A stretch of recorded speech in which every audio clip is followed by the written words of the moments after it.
사랑하고 사모하는 나의 형제자매 여러분, 나의 기쁨이요 나의 멸류관인 사랑하는 여러분, 이와 같이 주님 안에 굳건히 서 계십시오.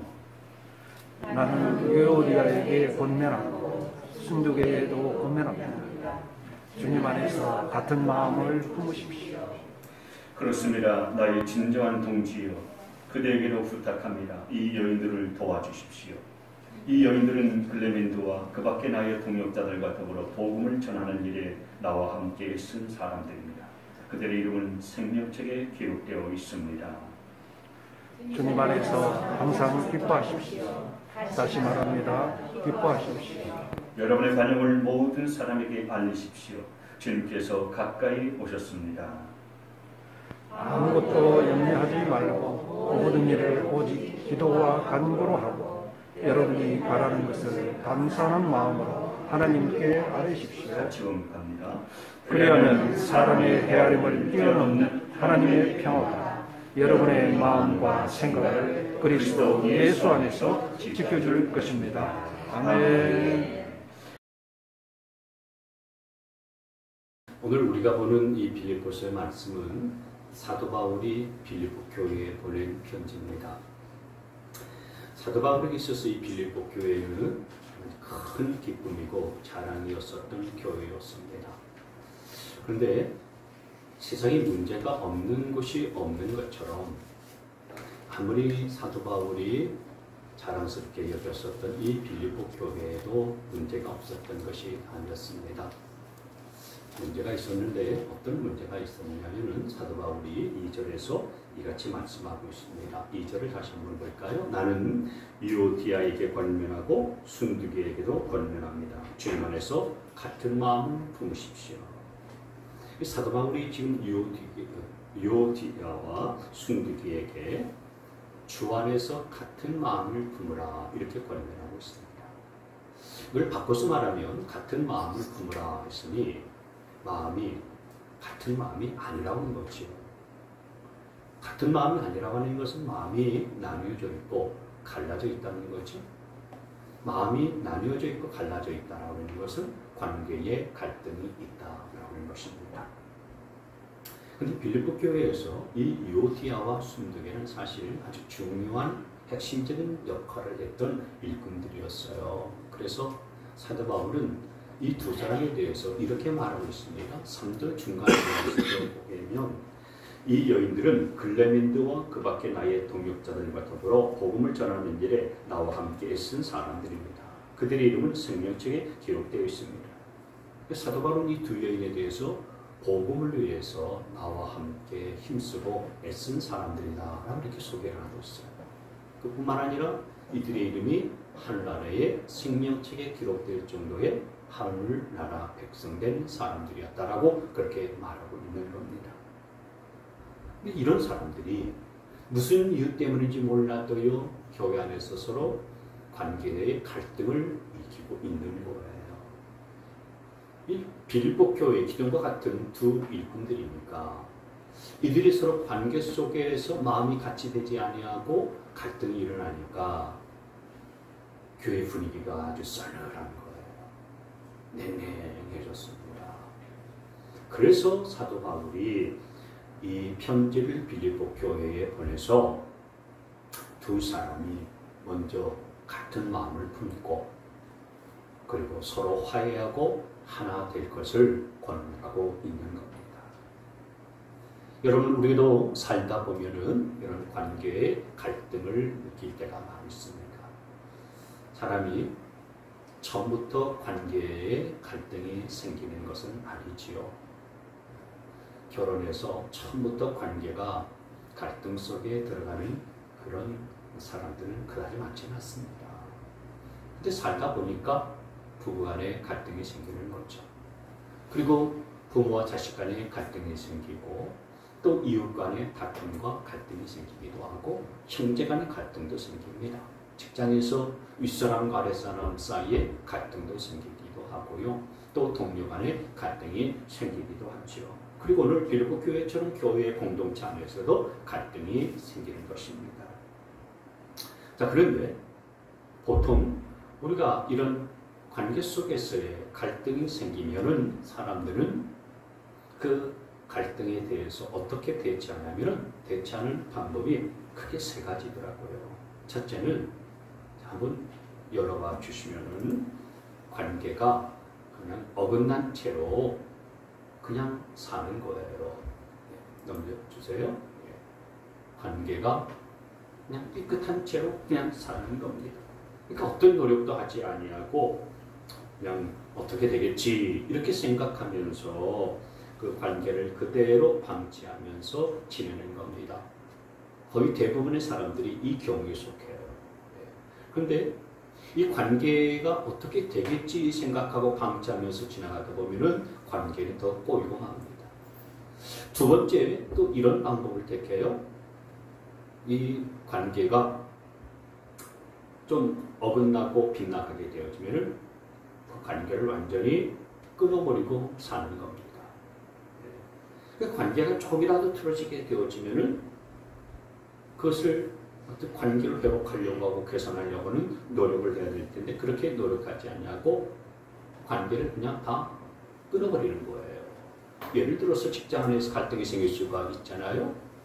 그러면은 내가 이 직장 아니면 어디에 갈 데가 없나 봐라. 그러면서 사표를 던지고 나오는 겁니다. 이 관계를 끊어버리는 거죠. 그러니까 그렇게 되면 겉으로는 문제가 정리되는 것 같아 보일지라도 사실 자기 속으로는 많은 상처와 아픔이 남게 되는 것입니다. 세 번째 방식이 있습니다. 이 세 번째 방식은 관계가 갈등이 일어났을 때에 아무리 시간이 걸리고 좀 힘들더라도 그것을 풀어가려고 애를 쓰는 거예요. 관계를 풀어가려고 하는 거예요. 어떻게 되겠지? 그렇게 하지도 않고요. 또 관계를 완전히 끊어버리는 그런 상태로 가지 않으려 하고 푸는 겁니다. 비록 시간이 좀 걸리고 좀 힘들고 어려울지라도 하나씩 하나씩 풀어가면서 결국에 화해해 나가고 그리고 하나 되기를 힘쓰는 거예요. 우리 하나님께서는 이걸 기뻐하시고 이걸 원하시는 줄 믿으시길 바랍니다. 아멘. 그러면 두 번째로 우리가 왜 이렇게 많은 시간이 걸리고 힘들어도 관계 속에서의 갈등을 풀어가야 하느냐? 크게 두 가지 이유가 있어요. 첫 번째 이유가 뭐냐면은 하나님께서 먼저 우리에게 그렇게 하셨기 때문에 그래요. 여러분, 하나님께서 천지 만물들을 창조하시고 나서 처음에는 인간과의 관계가요 아주 좋았어요. 관계가 원만했었습니다. 그런데 아담과 하와가 하나님이 따먹지 말라고 하는 선악과를 따먹는 죄를 짓고 나서부터 하나님과 사람 사이의 관계가 깨어져 버렸어요. 근데 하나님께서는 그 관계를 그대로 내버려 둔다든지 아니면은 어떻게 되겠지? 그리고 관계를 이참에 완전히 끊어버리자 이렇게 하신 게 아니었어요. 하나님은 어떻게 하셨냐면 죄인인 저와 여러분에 대해서 오래 참아주시면서 그 관계를 푸시고 회복할 방법을 세우셨어요. 그게 뭐냐면은 바로 십자가입니다. 하나님께서는 독생자이신 예수님을 이 땅에 보내시고 십자가에서 우리 대신 죽게 하심으로 인해서 죄로 인해서 막혔었던 관계를 다시 회복시키셨어요. 아멘. 십자가로 묶였던 관계를 푸셨다라는 겁니다. 아멘. 그래서 우리 예수님께서 그런 말씀하셨던 너희가 서로 사랑하라 그렇게 말씀을 하셨는데 너희가 서로 사랑하라 하는 이 말씀은 내가 십자가로 얽히고 설킨 그 관계의 문제를 풀었으니 너희도 서로 꼬이고 어긋나고 빗나가는 그런 관계가 있다면 서로 사랑하면서 풀어가라 이렇게 말씀을 하신 거예요. 아멘. 그래서 여러분 우리는 그냥 관계 속에 갈등이 있게 되면 그냥 어떻게 되겠지 지나가지 않게 되길 바랍니다. 시간이 지나가면 풀리겠지. 물론 그런 경우들도 있지만은 대부분 관계 속의 갈등은 시간이 지나서 풀리는 경우들은 그렇게 많지는 않아요.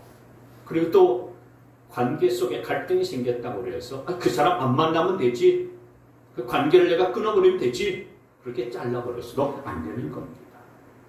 하나님께서 저와 여러분에게 행하셨던 것처럼 이 관계를 주님께서 십자가로 풀어가셨듯이 저와 여러분들의 관계를 풀어갈 수 있기를 바랍니다. 아멘. 두 번째로 왜 우리가 시간이 걸리고 힘들더라도 이 관계 갈등을 풀어가야 되냐면은, 그것은 여러분, 관계가 막히면 예배도 막히고 기도도 막히고 우리 모든 신앙생활이 다 막히기 때문에 그렇습니다.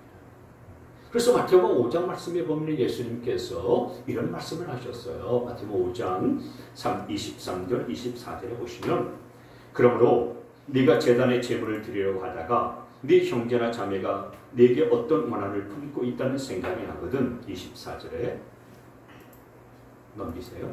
너는 그 제물을 제단 앞에 놓아두고 먼저 가서 네 형제나 자매와 화해하여라. 그런 다음에 돌아와서 제물을 드려라. 무슨 말씀입니까? 하나님 앞에 주일날 예배 드렸다 오다가 갑자기 부부싸움을 하게 됐어요. 또는 이웃과 말다툼을 하게 됐어요. 그래서 감정이 상하고 기분이 안 좋아. 그러면 교회 나가봐야 뭐 하겠나, 이런 생각이 막 들잖아요. 그래서 안 나가려고 하는데, 그러지 말고 그 사람과 화해하고 하나님 앞에 나와서 예배를 드려라, 그런 말씀을 하는 겁니다. 왜냐하면 그 관계가 막혀 있으면 아무리 하나님 앞에 나와서 예배를 한다해도 하나님이 그 예배를 기쁘시게 받으시지 않기 때문에 그런 거예요. 여러분, 사단이 부부싸움을 하고 또 이웃과의 말다툼을 하고 그래서 관계가 좋지 않으면 가장 먼저 뭘 방해하는지 아십니까? 예배를 방해합니다. 가장 먼저 하나님 앞에 예배 드리러 가는 것을 방해를 하고 가로막아요. 그래서 에이, 나 오늘 교회 안 나가, 이렇게 마음을 먹게 만듭니다. 그래서 예배 자리 가운데 나가는 것을요 회방하고 방해해요. 그런 의미에서 여러분이 오늘 예배 자리 가운데에 어떤 경우에든지 간에 나온 것은 참 잘한 거예요. 그래서 예배 자리 가운데 나온 여러분들을 축복합니다. 그런데 더 나아가서 중요한 것은 이 예배 자리 가운데 나온 것은 정말 잘하신 일이지만은 더 필요한 것이 뭐냐? 그것은 우리가 하나님이 받으시는 예배를 드리는 거예요. 그냥 형식적인 예배를 드리는 그런 자로서 앉아 있는 게 아니라 하나님께서 정말 받으시도록 내 마음과 성품과 뜻을 다하여서 하나님을 예배하는 자가 되는 것입니다. 아멘. 여러분, 주일에 예배 자리 가운데 나와도요 받지 아니하시는 예배가 있어요. 우리가 다 이렇게 예배를 드려도 하나님의 예배를 다 받으시는 게 아니란 말이죠. 하나님이 받지 아니하시는 예배가 뭐냐? 그 관계가 막힌 상태 가운데로 나와서 예배 드리는 것은 하나님이 받지 않으세요. 기뻐하지 않으시는 겁니다. 그래서 관계가 막히면 예배가 막혀버려요. 그렇기 때문에 관계의 갈등을 해결하고 화해하고 하나님 앞에 나와서 예배 드릴 때에 그 예배가 형식적인 예배가 되지 않냐고 하나님이 진정으로 받으실 만한 예배가 되기 때문에 우리가 좀 시간이 걸리고 힘들더라도 그 관계의 갈등을 풀어갈 수 있어야 된다는 겁니다. 아멘. 베드로전서 5장 말씀에 3장 말씀에 보면은 주님께서 이런 말씀도 하셨어요. 3장 7절 말씀에 남편된 여러분, 이와 같이 여러분도 아내가 여성으로서 자기보다 연약한 그릇임을 이해하고 함께 살아야 합니다. 그리고 생명의 은혜를 함께 상속받을 사람으로 알고 존중하십시오. 그리해야 여러분의 기도가 막히지 않을 것입니다. 여기 보면 남편들에게 하시는 말씀인데, 남편들은 자기 아내가 나보다도 더 깨어지기 쉬운 연약한 그릇임을 이해하고 존중해라, 이렇게 말씀을 하고 있어요. 이유가 뭡니까? 그 아내를 그렇게 귀히 여기고 존중하고 또 아내가 연약한 그릇인 것을 이해해야 하는 이유는 이 7절 끝부분에 그리해야 뭐가 막히지 않습니까? 기도가 막히지 않기 때문이다 라고 말씀하고, 아내들에게도 이런 말씀을 해 주셨어요. 베드로전서 3장 1절 말씀인데요. 아내된 여러분, 이와 같이 여러분은 자기 남편에게 순복하십시오. 그리하면 비록 말씀에 복종하지 않는 남편일지라도 말을 하지 않고도 아내 여러분의 행실로 말미암아 구원을 얻게 될 것입니다. 아내는 남편에게 순복하라 순종하라 말씀했어요. 그렇게 순종해야 되는 이유가 뭐냐? 1절 끝부분의 말씀이었죠. 그것 때문에 불신자 남편이 구원을 얻게 되기 때문이다. 그러니까 이 두 말씀을 한마디로 정리하면은 남편과 아내가 서로 관계에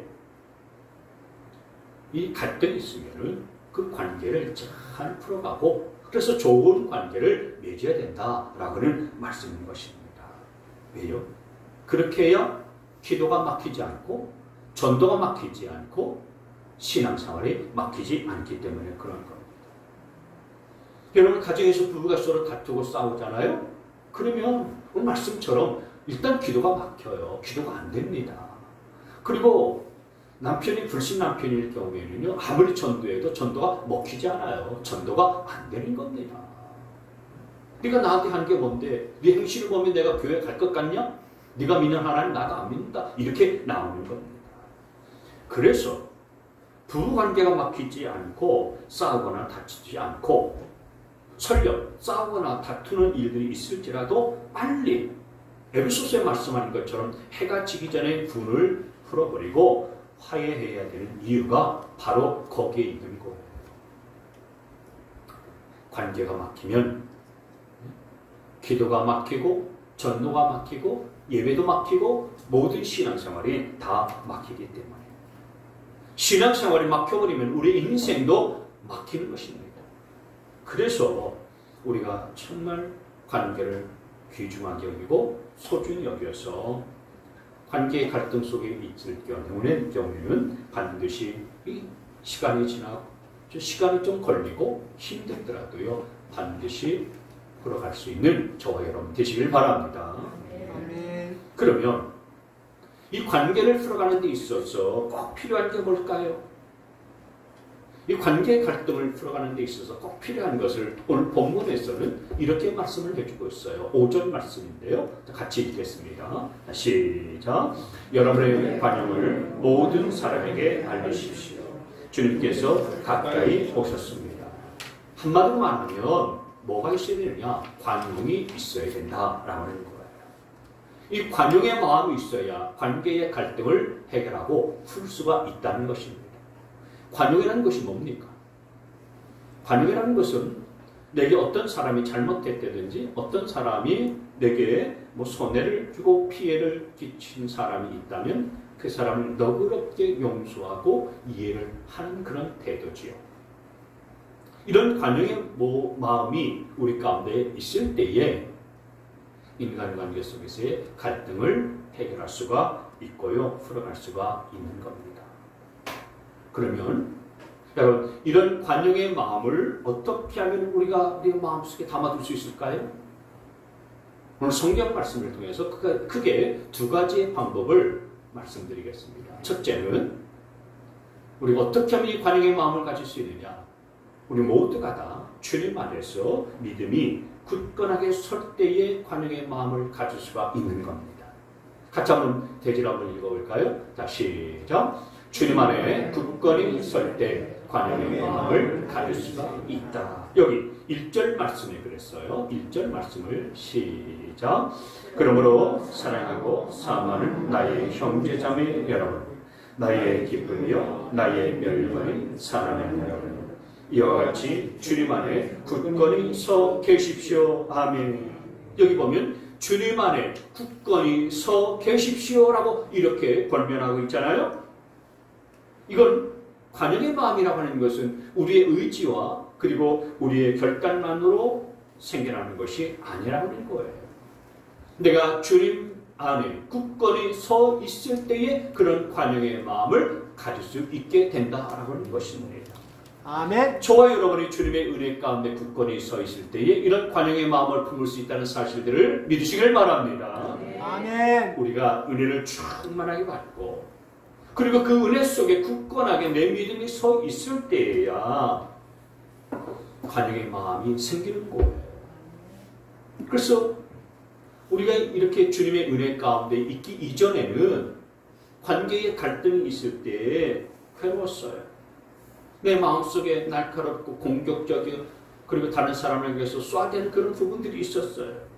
근데 은혜를 받고 나서부터는 나도 모르게 그런 모습들이 내 안에서 사라지기 시작하는 거예요. 그래서 옛날 같으면 막 화낼 그런 일들도요, 화를 내지 않냐고 참는 거예요. 인내할 수 있는 거예요.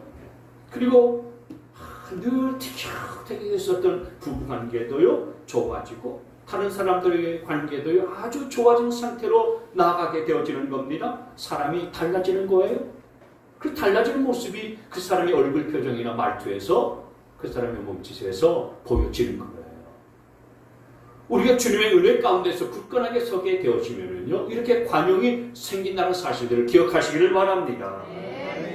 근데 반대로 우리가 주님 은혜 안에서 멀어지고 내가 주님 믿음 안에서 굳건하게 서지 못하게 되어지면은 별것 아닌 것 가지고서도요 그 가지고 서로 다투고 싸워요. 갈등이 생겨요. 왜요? 내 마음속에 여유가 없기 때문에 평안이 없기 때문에 늘 신경질 나고 짜증이 생기는 것입니다.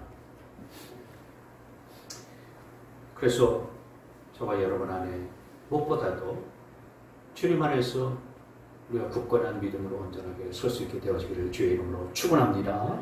아멘. 그렇게 주님 안에서 주님의 은혜 속에서 우리가 굳건하게 서서 관계가 회복이 되어지고 관계의 갈등들이 풀려나가는 역사를 경험할 수 있게 되어지기를 바랍니다. 그래서 부부가 다시 하나가 되고 또 부모를 속상하게 했었던 자식들이 다시 부모님을 공경하게 되어지고 또 형제간의 갈등도 풀어져서 우리가 더 깊어지게 되어지고 직장 안에서의 관계도 또 원만해지고 그래서 모든 사람들로부터 사랑받고 인정받는 저와 여러분 되시길 주님의 이름으로 축복합니다.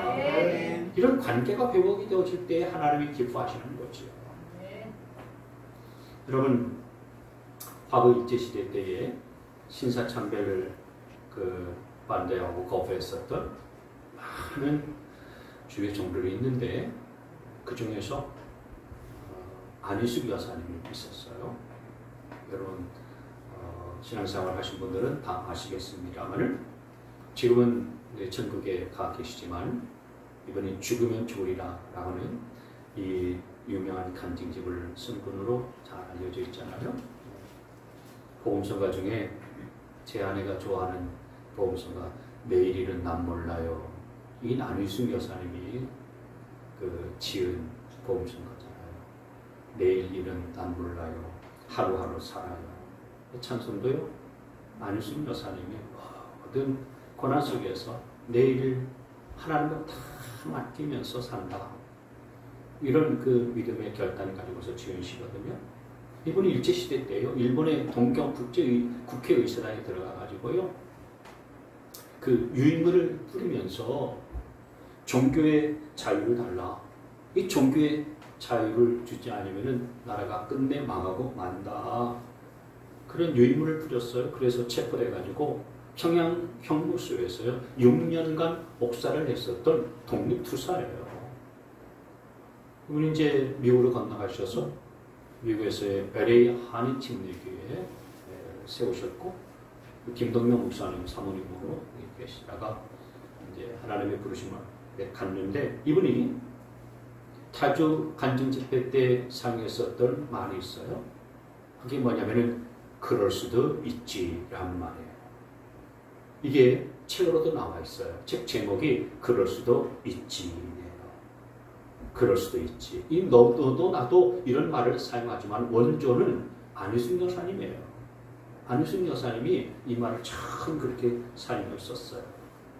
안희숙 여사님이 예수님께서 겟세마네 동산에서의 기도를 하실 때에 그 기도를 이렇게 해석했습니다. 예수님이 이제 십자가 내리면은 달려 돌아가시게 되잖아요. 근데 그렇게 십자가의 고난을 앞에 두고서 겟세마네 동산에서 땀방울이 핏방울 되듯이요 간절하게 하나님 아버지 앞에 기도했어요. 그런데 혼자 기도하지 아니하고 다른 제자들을 데리고 이 겟세마네 동산에 올라가서 기도를 했는데, 제자들 데리고 기도하러 올라가는데 문제가 뭡니까?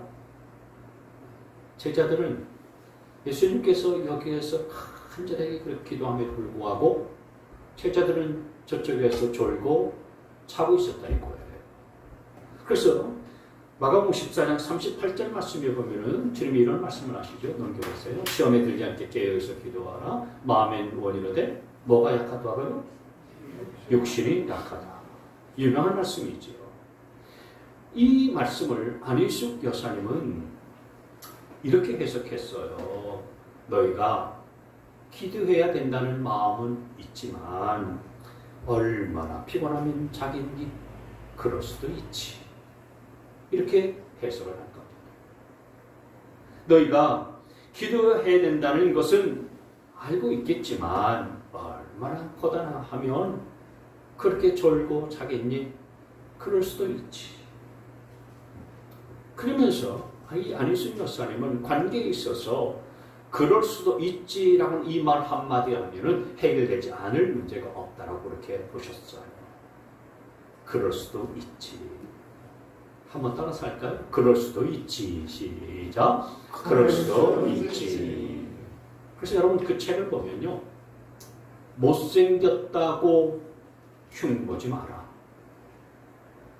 그를 그렇게 만드신 분이 하나님이시니 그럴 수도 있지. 늘 늦는다고 수근거리지 마라. 일이 많아서 바쁘다고 보면 그럴 수도 있지. 설사 한가하다 해도 시계를 못 보면 그럴 수도 있지. 욕심이 많다고 욕하지 마라. 매번 다른 사람을 미처 생각하지 못하니 그럴 수도 있지. 무식해서 아무것도 모른다고 멸시하지 마라. 배울 수 있는 길이 제한되어져 있었으니 그럴 수도 있지.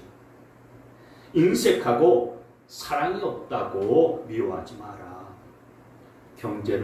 경제에 시달릴 것을 염려하여서 미리 염려해서 절제하다 보니 그럴 수도 있지. 노래를 못한다고 음성이 나쁘다고 그렇게 흉보지 마라. 그렇게 태어났으니 그럴 수도 있지. 게으르다고 더럽다고 멸시하지 마라. 신경 상태가 늘어져서 감각이 예민하지 못하니 그럴 수도 있는 거지. 눈치 없고 염치 없다고 이렇게 시비하지 말아라. 다 나름대로 생각이 있을 테니까 그럴 수도 있지. 그러니까 이 그럴 수도 있지라는 이 말 한마디로요. 모든 관계의 갈등을 풀 수가 있다는 거예요. 아멘. 그럼 뭐 시시콜콜 따지지 말고요. 이해해라. 그럴 수도 있다는 생각 가지고서 이해하고 관용의 마음을 품게 되어지면 이해 못할 일이 없고 마음속에 평안이 오게 되어지고 관계 갈등도 해결할 수가 있다라는 말씀인 겁니다. 문제가 생겼다고 해서 누구를 원망하고 탓한다고 해서 문제 해결됩니까? 누구 원망하고 탓한다고 해서 해결되는 것은 하나도 없어요. 우리가 정말 주님께서 원하셨던 이 관용의 마음을 가지면은 관계 갈등들이 풀리기 시작한다는 사실들을 믿으시기를 바랍니다. 아멘. 이 주님의 관용의 마음을 저와 여러분들이 간직할 수 있기를 주님의 이름으로 축복합니다. 아멘. 또 하나, 우리가 왜 어떻게 하면 관용의 마음을 가질 수 있느냐? 그건 기도하는 거예요. 기도하는 겁니다. 오늘 본문 6절, 7절 말씀에 보면은 사도 바울이 이렇게 말했어요. 유명한 말씀인데 넘겨보세요. 아무것도 염려하지 말고 모든 일을 오직 기도와 간구로 하고 여러분이 바라는 것을 감사하는 마음으로 하나님께 아뢰십시오. 그 다음에 7절 말씀. 그리하면 사람의 헤아림을 뛰어넘는 하나님의 평화가 여러분의 마음과 생각을 그리스도 예수 안에서 지켜줄 것입니다. 아멘. 그러니까 이 말씀을 보시면 우리가 문제와 갈등 앞에서 염려하지 말고 하나님께 기도하면은 어떤 응답을 주신다고 말씀하시는 거죠? 7절 말씀에 보면은 뭘 지켜준다고 말씀했습니까? 마음과 생각을 어떻게 해요? 지켜주신다. 지켜주신다. 여러분, 우리의 마음과 생각을 지키면 좋은 관계는요 더 잘 유지할 수가 있고요. 나쁜 관계는 단호하게 끊어버릴 수가 있어요. 나쁜 관계는요 끊어버려야죠. 계속 이어갈 필요는 없는 거잖아요. 근데 사단은 정반대예요. 좋은 관계는 끊어버리게 만들고요. 나쁜 관계를 계속해서 이어져 가게 만드는 게 이 사단의 작전이고 사단의 계략인 거예요. 그래서 사단의 주특기는 뭐냐면 좋은 관계를 파괴하고 무너뜨리는 것이 주특기예요. 우리로 하여금 죄를 짓게 만들고 관계에 갈등이 계속해서 일어나서 그걸 풀지 않고 그래서 관계를 끊어버리고 단절시켜버리게 만드는 것이 마귀의 주특기라니까요. 사람이 왜 죄를 짓습니까? 사단의 공격으로부터 내 마음과 생각을 지키지 못하기 때문에 그 사단의 미혹에 넘어가서 죄를 짓는 것이거든요. 여러분 하나 물어보겠습니다. 사람이 죄를 지을 때에 마음과 생각에서도 먼저 죄를 짓습니까? 아니면 행동부터 먼저 죄를 짓습니까? 그렇습니다. 사람은 행동부터 먼저 죄를 짓지 않아요. 마음과 생각부터 먼저 죄를 짓는 거예요. 여러분 도둑이 남의 집에 담장을 뛰어넘을 때에 행동부터 먼저 하는 게 아닙니다. 며칠 동안 아니면 몇 개월 동안 저 집에 들어가서 뭘 훔쳐야 되겠다. 마음과 생각 속에 그런 계획을 다 세우는 거예요. 그럼 마음과 생각을 먼저 해놓고서 그 다음에 그 집 담장을 뛰어넘는 행동을 몸으로 하는 거지요. 그렇기 때문에 여러분 사단이 내 마음과 생각을 먼저 공격해서 죄를 짓게 만들기 때문에 내 마음과 생각을 잘 지키는 게 중요한 거예요. 그런데 내 마음과 생각을 지키는 데 있어서 결정적인 역할을 하는 게 뭐냐면은 바로 기도예요. 내가 아무리 내 마음과 생각을 지키자 내 마음속으로 다짐하고 결단해도 지켜지지 않아요. 그러나 기도하면은 하나님의 성령이 우리를 도와주셔서 마음과 생각이 지켜지리라 믿으시기 바랍니다. 아멘. 여러분 생각해 보십시오. 사람이 자기에게 아픔을 준 사람이 있어요. 원수 같은 사람이 있어요. 하루 종일 그 사람만 묵상해요. 그 사람만 생각해요. 그러면은 마음과 생각 속에 뭐가 나올까요? 그 사람에 대해서 괘씸한 생각만 계속해서 생겨나와요. 그 사람에 대해서 원망하는 마음만 계속해서 생겨나오는 거죠. 그런데 하루 종일 그 사람에 대해서 내가 기도하고 또 기도하고 또 기도하고 또 기도해요. 그러면 내 마음속에 어떤 마음이 생기는지 아십니까? 그 사람에 대한 괘씸한 마음들, 그 사람에게 내가 갚아주려고 하는 마음, 그리고 그 사람에 대해서 원망하는 마음들이 다 사라지고요. 불쌍한 마음이 생겨요. 네? 기도하면 그렇게 불쌍히 여기는 마음이 생긴다니까요. 네? 기도하면 틀림없이 그런 마음이 생길 것을 믿으시기 바랍니다. 해보세요. 하루 종일 그 사람을 여러분 위해서 기도하고 또 기도하고 해보세요. 야, 그 사람도 참 불쌍한 사람이지. 이런 마음이 생기기 시작한다고요. 그래서 그 불쌍한 마음이 드니까 그 사람을 위해서 더 기도하게 되어지는 거예요. 그래서 여러분 바꿔놓고서 말씀드리면요, 내가 기도가 메말라가고요, 기도를 하지 않으면은 뭐가 생기냐면은 그 사람과의 관계도요, 점점점 메말라가는 일들이 생길 수밖에 없어요. 그래서 기도가 메말라가고 기도가 식어가면은요, 주변에 좋은 사람은 하나도 없고요, 다 나를 괴롭히고 나를 힘들게 만드는 사람밖에 없어 보이는 거예요. 근데 기도가 메말랐지 않냐고 기도가 풍성해지고 기도가 기름지고 기도가 윤택해지고 많아지게 되어지면은요, 원수 같은 그 사람도요, 다 불쌍히 여겨지고요, 치근하게 여겨지는 거예요. 그래서 그 사람을 위해서 그래, 내가 그럴 수도 있지, 그 사람을 위해서 더 기도해 줘야겠다, 더 기도해 주게 되고요. 그러다 보니까 성령님께서 내 마음도 열어주시고 그 사람의 마음도 만져주시니까 관계의 갈등들이요, 하나씩 풀려지게 되는 줄 믿으시길 바랍니다. 따라서 여러분, 내가 언제부턴가 기도를 내가 멈췄다든지 기도를 쉰다든지 또 기도가 희미해진 분들이 있다면 다시 기도를 시작할 수 있게 되기를 바랍니다. 기도가 회복되어지기를 바랍니다. 기도가 여러분의 마음속에 불붙게 되어지기를 바랍니다. 그렇게 기도하게 되어지면 하나님께서 내 마음과 생각을 지켜주시고 또 관계 속에 나를 힘들게 하고 나를 어렵게 했었던 사람, 그런 사람들의 관계도요, 하나님께서 풀어가시는 놀라운 은혜의 역사들을 우리 가운데 행하시기 때문에 여러분 무엇보다도 이 기도로서 관계의 갈등들을 풀어갈 수 있게 되시기를 주님의 이름으로 축복합니다. 여러분, 인생의 본질이 뭐냐? 신앙에 있어서의 본질이 뭐냐? 그건 관계에 있어요. 아무리 좋은 집에 살고 좋은 환경 속에 산다고 해서 참다운 행복이 있는 거 아닙니다. 제가 지난주에도 말씀드렸습니다만 우리나라에서 내놓으라고 하는 재벌 형제들이 끝내는 반세기 동안 화해하지 못하고서요, 각자 죽음을 달리하면서 돌아가지 않았어요? 아무리 돈이 많고 갚으라고 할지라도요, 관계의 갈등이 있으면요 결코 행복하지 않은 거예요. 그리고 그 인생을 성공했다고 볼 수가 없어요. 그러나 비록 가난하고 내가 가진 것이 없다고 할지라도 내가 가족들과 좋은 관계 맺고 주변 사람들과 좋은 관계를 맺고서 그들과 함께 살아가는 것이 참된 행복이 바로 거기에 있다는 사실들을 믿으시기를 바랍니다. 아멘. 그리고 그렇게 관계의 갈등을 풀어가는 사람이 하나님 앞에 나와서 예배를 드릴 때 하나님이 그 예배를 또 기쁘시게 받으시는 거예요.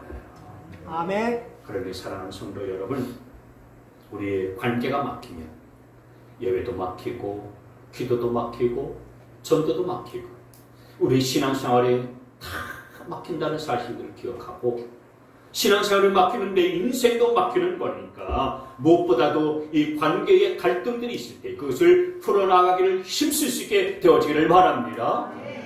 내 힘으로 되는 것이 아니기 때문에 오늘 주님이 말씀하시는 것처럼 주님 제게 그런 관용의 마음을 더럽혀 주십시오. 그리고 제가 주님 앞에 관계 갈등을 해결하기 위해서 기도함으로 나아가오니 주님 제 기도를 들어주시고 받아주셔서 어디에서든지 어떤 상황이든지 간에 이런 관계의 갈등들이 풀어지고 회복되어지는 복을 누릴 수 있게 하여 주십시오. 그래서 여러분의 갈등이 풀어지는 축복을 누리며 살아가는 복된 여러분 다 되시기를 주님의 이름으로 축원합니다.